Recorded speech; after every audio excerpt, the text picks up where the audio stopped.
Pero agad-agad na-recruit. Ewan ko lang sa inyo na naman, kung mag-recruit na naman kayo, pupunta kayo ng iba't-ibang paralan sa Manila.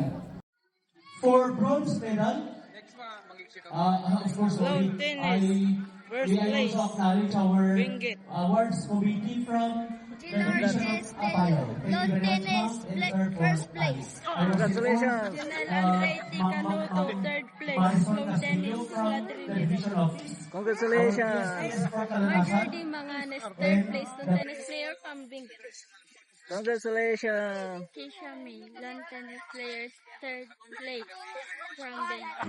Congratulations. Sir Echo, lawn tennis, third place from Benguet. from Monday Province. Together with our coach, Go, Benguet.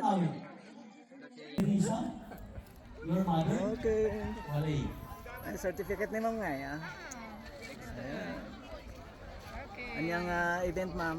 Lawn tennis, sir. Lawn tennis elementary doubles in We singles. also have here our medical team. And tinali ko na po, please, come over. At kumamamuda kayo. Ayan. Our medics. Coach T. Lawn tennis elementary Our silver girls. medalist from Okay, the Division of congratulations, ma'am. Miss Charmaine Javier. And our coach, Hey, Josie. yung Tabuk City. Aristo Lalindayo from Ifbao. Romel Bayani of Apayo. Oh, another. Langgao of Apayo. Agsan pa yun, sige. Nasa pa yun. Evelyn Caluya of Apayo.